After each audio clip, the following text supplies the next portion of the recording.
show. Today, Sid Lowe joins the show to talk about the state of affairs at Barcelona. It's Thursday, and we're in New Digs, and you're watching the Gab and Juls show with myself and Julian Lawrence, of course. All right, we have a really packed show. Like, once again, I say this I feel like I say this every time. We're going to talk about Barcelona and what's going on there. Luis Suarez moving to Atletico Madrid. We'll have Sid Lowe joining us for that, and we'll talk a little bit of City. We've kind of neglected City this season, I feel. And then, of course, we'll have quick hits, plenty going on there. You ready for this? Let's go. Let's do it. Let's go right to Sid Lowe. Sid, you need no introduction. So, Luis Suarez moving to Atletico Madrid. Does this move the needle in terms of making them title contenders? What does it mean? And we're not really going to get to see the ultimate nasty boys from two with Diego Costa and Luis Suarez, are we? To be honest with you, I don't think we are going to see it very often, if we see it at all. But the very fact that there's a chance of that is because Atletico have been trying to move Costa on throughout the summer, haven't been able to do so, have ended up moving on Alvaro Morata, of course, to Juventus. And maybe to put this into, kind of to define this, or what does this mean for Atletico, I don't think there is... Well, there's going to be some. There's not many Atletico fans out there who think that the basic process here, which is swap Morata for Suarez, is a bad deal. I think everybody thinks that this raises their level. Now, obviously, let's see if that's actually the case. I think with someone like Suarez, who scores the amount of goals he scores, who, in theory at least, has the personality and the style that suits Diego Simeone, I think this is a qualitative jump for Atletico Madrid. That said, there are quite a lot of doubts about that, and you know, you can pick through them, and we could be here all day looking at the nuances. There's question marks about his age, question marks about his fitness, particularly his knee, about whether he can play that long game that Atletico Madrid want to play. If he can't play the long game, he can't run. He can't run. He can't. Like they're gonna have to change. I mean, we saw a little bit of it. I think last year he tried a little bit, but they're going to have to play more of a position game, right? With Luis Suarez in there. It depends. Well, if they do play a long game, they've got to play a different type of long game. So you can't play the long game that releases Suarez behind the defence. What you can play is a long game to Suarez with people playing off him. And so the players around him are the ones that make those breaking runs. So, for example, someone like Llorente, who played last year up front, I don't know if long-term that's something Simeone really wants to do, but it worked very well. Whether João Felix plays alongside him, or whether you have two people on the wings that come in and run beyond him, because Suarez can play that role very well. I also think that Atletico Madrid have shifted a little bit anyway. They are a team that plays a little bit higher up the pitch, that don't necessarily go beyond the defences in the way that they once did. And so I think they're already there. Now, look, we look at Suarez, and on the face of it, we look at Suarez and Simeone, and we think, well, these are kindred spirits, aren't they? These are guys who look at the game the same way. And if you look as well, there's 3 or 4 comments from Simeone over the years about how much he loves Luis Suarez, but the key part of that phrase was over the years. Now, whether this is that same Luis Suarez, of course, it's another issue. Yeah. I also think that while Suarez appears to fit Atletico Madrid, there's also a question mark about to what extent do Atletico Madrid adapt to him, and I think they'd be foolish not to. Yeah, I totally agree with you there. Let's talk about Barcelona a little bit, because Suarez leaving, Semedo leaving, which I know Jules wants to ask about in a second. Obviously, all of a sudden there's a tiny bit of money there. They're pursuing Serginho Dest for right back. It's a head-to-head with Bayern, could be resolved in the next hours. What else do you think they will do? What other positions do you think? You don't need to give me names, that's silly, unless you want to, between now and the close of the transfer window. Well, I can give you names because in a way they've been quite clear about the targets for those positions. So one is a centre-back, and that's, of course, Garcia from Manchester City, and the other is a forward, and they've talked a lot about Depay. That's what they're trying to do. Whether or not they're going to succeed is another thing. As you've said, this is a little bit of money in. It's a significant amount off the salary, but they still don't have a lot of money to play with, Barcelona. They still don't have the financial muscle to do this. I mean, think how long we've been talking about Lautaro Martinez, and then that was just quietly dropped. A quiet acceptance at the very end of something that we all knew all the way through, which is you just cannot pay for Lautaro Martinez. I mean, just going back to Semedo, and Gab referred to it, you know how much I don't rate him at all, but that's another problem. But for me, this deal to the Wolves is just incredible. The amount, of course, is incredible. Is it like 37 million euros plus 5 more in add-ons, which just doesn't make sense to me. Is this Jorge Mendes being magic again, or is there more to it, like some sort of favor? You do me a favor, or you did me a favor with Trincao, I do you a favor with Semedo, or it's another favor for later? Like, how do you see that one? Paying it back or paying it forward? Basically. Yeah, that's a good question. I don't know the answer to that, but I think it's rational and legitimate to pose the question in terms of, you know, what's behind this and how and why this deal has happened, because there's no doubt that Barcelona needed this money. And actually, I think, you know, long term, they would have probably rather had Semedo, but this kind of offer is significant. There's a little bit of me that also thinks that the financial muscle of English clubs means that maybe it's not so wildly off the scale. It's not a million miles away from what Spurs paid for Reguilon, for example. It's not that far off. But Barcelona needed this, no doubt.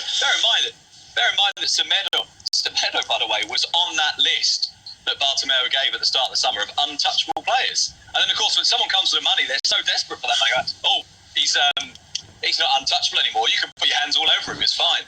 Yeah, I think that speaks volumes about Bartomeu and I think what that means. Sid, final question, one-word answer. If it's not Depay, is it going to be somebody else? Yeah. You asked me for a one-word answer. That makes it very difficult. You don't have to give me a name. There's too many conditioning elements to this. No, if it's not Depay, there is no one else. But I'm not completely convinced it will be Depay, and I think it's no one else because I just don't know what else is on the market. I don't think there's anything there for them. I agree. Also, they don't need another forward. Oh, That's that's an interesting twist that you put there, that they don't need another forward. I'm not sure to what degree the Catalan media keep linking them to different people are convinced of that. I'm not sure to what degree Lionel Messi should be convinced of that. But hey, that's just me. Sid Lowe, thank you so much. Barcelona, I think, once again, the big talking point around Europe.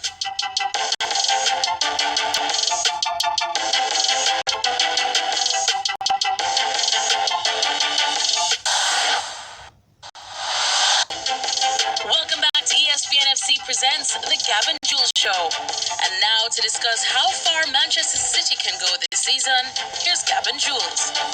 Jules, I feel a little bit remiss because we have neglected to talk much about Manchester City so far. Now, it's not something against City. No, there's loads of things to talk about. They've only played one game. That game happened to be on Monday night. Yeah. We record our show on Monday. They haven't made any big signings, in the last couple of weeks. So let's turn around to City because we got our first look at them against Wolves on Monday night. Now, it's weird circumstances because they've got people in self-isolation, they've got people who are injured. I did not think we would ever see a Nathan Ake, John Stones partnership by choice, and obviously it wasn't by choice. But Yeah. do they still need help back there? Yeah, but Laporte will come back. They're still trying to sign another centre-back, whether that's Jules Koundé from Sevilla, who's a fantastic talent, still very young, but a fantastic talent, whether that's Koulibaly, who's Okay, because they're very. So can you help us with this? Because they're very different profiles. Koundé is very young, very inexperienced. I don't know. I don't know that he has the personality or the tactical intelligence that Koulibaly has yet because he's very young. He's 9 years younger. What do you go young? Do you go old? If you're Pep, you would think you might go for something a little more. You want to win now, right? Yeah, I think if you're Pep, you go for Koulibaly. If you're the club, maybe you go for Koundé because Koulibaly is 29. He's got only a few years really ahead of him, maybe 3 or 4, which is probably what Pep Guardiola will still be at the club for.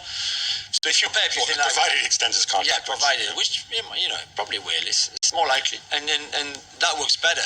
But you also know it's a very, very complicated deal to do because of Napoli, because of De Laurentiis, because of Ramadan, because of many reasons. So maybe you look into signing Koundé, which I'm sure Pep will be happy because Koundé is also much younger. You could make him in exactly what you want him to do, and I think that could make sense.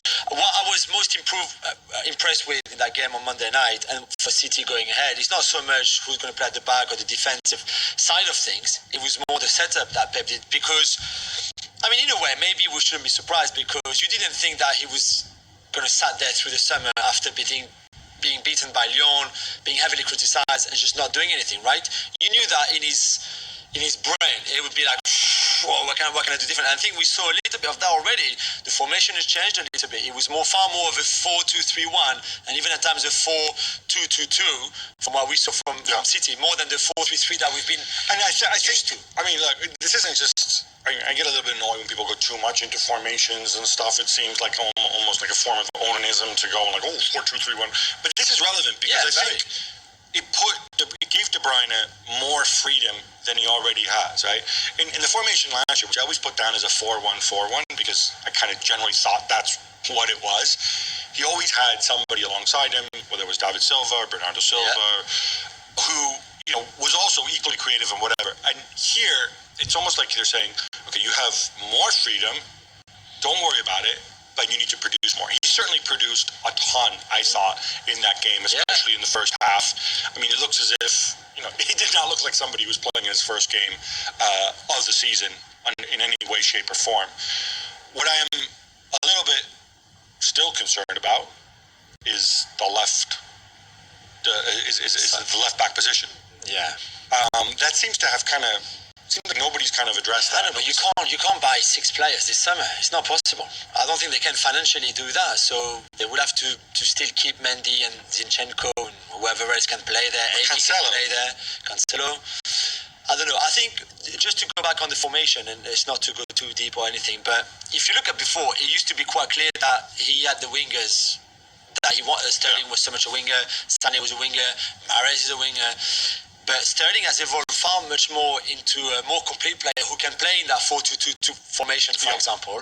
Same with Foden, because Foden is not really a pure winger as you could see. Yeah? But I always thought Foden's future would be in central midfield. Yeah, of course. It's far more, for me, it's far more. And even if you look at Ferran Torres, who played a lot on the wing at Valencia, that's where he was formed and everything, but who's so much an intelligent player that you could easily see him being moved into for more central things. So I think that evolution that we're starting to see tactically makes a lot of sense. Yeah, I think this is one of the things to keep an eye on, to see how these players develop as individuals and how the team develops this season, because I think Pep's got a few things in store for us.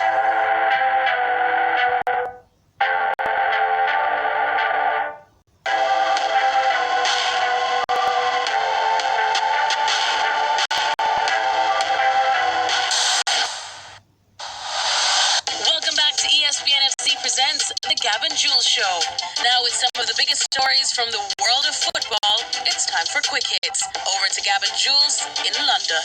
Right, enough City. How about some quick hits instead? Let's go, Gab. Now, we mentioned this earlier, but Alvaro Morata has rejoined Juventus. It's one of those loan deals with options to buy. It's $9 million, quite a lot for the loan deal part, but hey, that gets us into amortized values and all this boring stuff. Yeah. I just want to know from you, good outcome for Juve, good signing? Listen, I like Morata. I've always liked him. I know the numbers are not always the greatest, and he get a lot of slack from people, I think. He's not there to score goals. Exactly, that's the thing.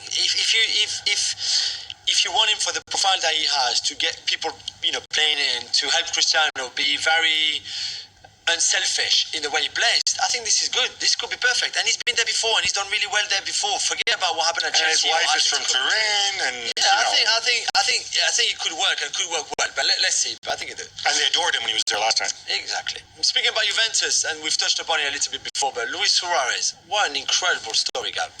Okay, I'm gonna try to recap this because this is out of a movie. You can't make wouldn't it up. believe this, right? So Luis Suarez decides that he wants an Italian passport, so he really wants an EU passport. Yeah. He's eligible for one because he's married to an Italian citizen. He was also eligible for a Spanish passport too, by the way, but he never bothered to do the paperwork in the million years that he was in Barcelona. He only starts moving later in the summer to go and get his passport. As part of it, they said, all right, no problem, but you have to go and pass an Italian language and culture test. Now, it's an oral examination. It's a 10 to 15 minute conversation. So his representatives, they get directed to a place in Perugia. Unfortunately for him, this place in Perugia, which is affiliated to the university in Perugia, has been under investigation since February. Dodgy. They were dodgy. Because they were a little bit dubious, a little bit generous with these tests, and everybody's phones are tapped. And so now he's at the center of an inquiry where the place place is under investigation. The wiretaps, these recordings are incredible. They're like, oh, this guy's a complete dunce. He can't say anything in Italian. We better walk him through it. He's accused of not just having been given the questions beforehand, but basically having gone through a run-through the day before with the... But he knew all of that, right? He knew. Come on, don't give me like he just went to Perugia not knowing. He went there because he knew it was going to be easy. They're going to basically give him the test and that's it. That is certainly the accusation against him. I just think this guy's not very smart. He could have done this many years ago. Yeah. The requirement, just get the extra passport. What's it going to cost you? You could have gotten a Spanish one. Until 2 years ago, there was no language test. You wouldn't have to worry about all this stuff. Now, obviously, he was linked to Juventus for a long time. Juventus distancing themselves from it. They are not currently being officially investigated. Although the deliciousness in this is the guy who's running the investigation. He's a colonel in Italian police. You know what his name is? No. Sarri. Of course. His name is actually Stefano Sarri, which means savage Sarri. I mean, this is like out of a novel. But you know what I would have loved? I would have loved Suarez to get his passport, pass the exam, then sign for Juventus, do his press conference, and then being made a fool because he could not speak Italian at all. And people would say, like, hang on, I thought you passed the test. People would have figured it out. I mean, look, it's serious. Crazy. It's a serious situation. Juve said that, well, we stopped being interested in him because we couldn't have signed him after October 5th or whatever. It's not going to be an issue for him in Madrid because in Spain there's different rules. And as long as you're married to a EU citizen, you're fine. Yeah. But man, this is freaking embarrassing. Crazy. Now, your boy, Patrice Evra, took to Instagram and absolutely destroyed a man named Matt Judge, who works for Manchester United. Jules, what do you make of this? And for those who don't know, who is Matt Judge? Matt Judge is United's chief negotiator, if you want, for player contract, transfers. He's the Husfami? He's Edwards' right-hand man, and he used to work in finance a lot, in investment for many, many years. That was brought into the club. I don't think he knows much about football. So he doesn't know much about transfers. Okay. But is it fair to have a go at this guy the way Evra did? Well, is he just a I did in my big video. Machine? He did in his video with a story. If it's true, and knowing Patrice, he would not have made it up. But I was not told that story. But a big sporting director of a big club actually called Patrice Evra to say, "Can you tell Matt Judge to pick up the phone when I call, please?" Which is an absolute disgrace if it's a true story. Again, it's bad publicity. Matt Judge can ghost whoever he wants. I know, but it's about publicity for the club. It's that frustration from the fans that we were talking before, and it's just not good. It's not good. It's just not working.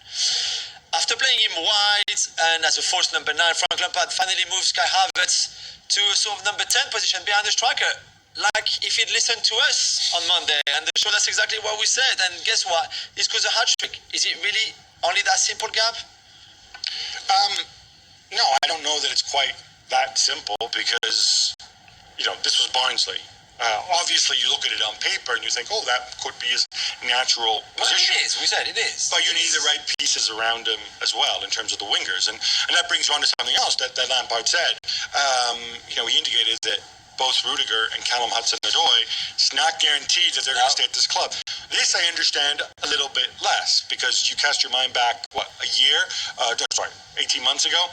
It looked, Bayern were offering 40 million for Callum Hudson-Odoi and whatever. I know he's had a bad injury. Personally, I think if you play him at 10, he's going to perform better when he's got fast wingers who get forward either side of him. Like maybe Pulisic and Hudson-Odoi, like he had with Bailey at Leverkusen. It seems odd to me. The Rudiger thing I don't understand at all because do you think he's Chelsea's best centre back. Top 2 centre backs. I think, top 2, definitely. I mean, when you find him and Thiago Silva. Yeah, and the other thing I'll just say this about Rudiger, if he does leave, remember all those stories that said, oh, Rudiger convinced Kai Havertz to join him. And Werner. Well, wouldn't that be ironic? Jules, the investigation into events during Paris Saint-Germain's defeat to Marseille isn't over, but for now we've seen Angel Di Maria hit with the 4-match ban for spitting, which of course is the ultimate cardinal sin among footballers. Does that sound fair to you? And there's more to come, isn't there? There's more to come with the Neymar and Alvaro investigation, and we will know about that next Wednesday, so we can talk about it next week. For Di Maria, the maximum we could have got was 6 games. I thought it was a disgrace that they reduced it to 4. Really do. They took in consideration that Di Maria is usually a good guy. I don't care, he's bad. They took in consideration that Alvaro provoked him and Neymar and all the PSG team. I don't care. Even if you provoke, you cannot spit. You cannot spit, and even less in this pandemic with this virus, and even less when you tested positive yourself. Like Di Maria, a few days before that game, it's a disgrace. He should have, in my opinion, have even more than 6 games. Guys, once again, you show you're anti-PSG. No, but it's not about that. You have to be you're objective perfectly at times. You're perfectly right. Roma will have to forfeit the point that they gained against Hellas Verona at the weekend. Gab, in a very strange and unusual circumstances, and quite ridiculous, to be fair, for a club, a professional club. Okay, so Roma screwed up, but I want to make this very clear. There's justice and there's the law, and they're two different things.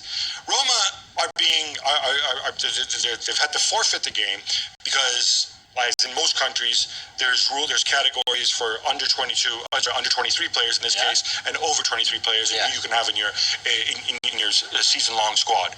Diawara turned 23, so he should have been written into the over 23 squad, not the under 23 squad. He was in the under 23 squad last year. They didn't update it. They screwed up. Okay, that's fine. They screwed up. Fine them. But they gained no material advantage because they had lots of slots in the over 23s. It's the rule. It doesn't matter. But you forfeit a game because of it. But yeah, he played. This is. They didn't get. He could have played anyway. It doesn't matter. He played the game, and they messed up the registration. Whatever. I hate bureaucrats, and you know my feelings on lawyers. I absolutely hate this. Frank de Boer is going to be the new Dutch manager. Good choice, Jules? No. That's all Sorry, Ryan, your fans. He's just not a good manager. That's all. Hope Holland. Nasser El Khelaifi, the PSG president, my president, in many respects, he's in big trouble though, Gab. He could face 28 months in prison if a Swiss prosecutor has his way. Should I be worried? And what's the whole story about? Well, basically, he's not just PSG president. He's also the big boss of beIN Sport, right?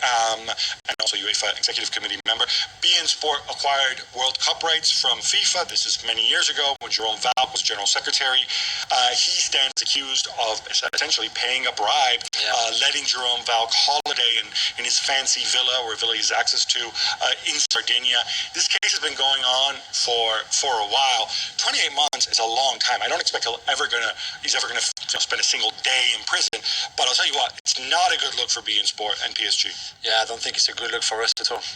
Jules, regular listeners know that you are basically Welsh. Mrs. L is Welsh. Wrexham are on the verge of being taken over, and you must be a huge fan of the two potential new owners.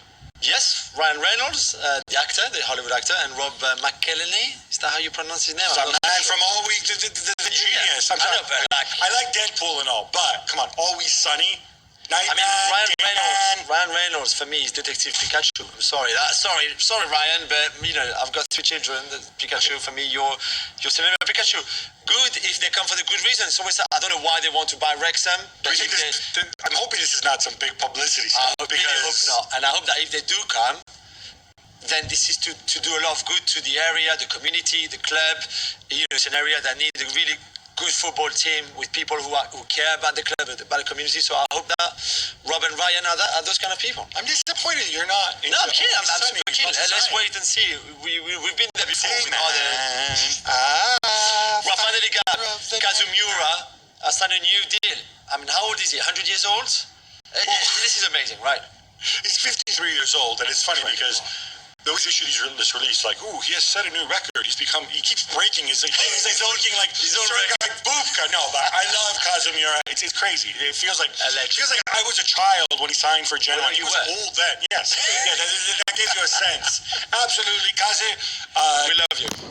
Kamate. That's all I can say. All right, that brings us to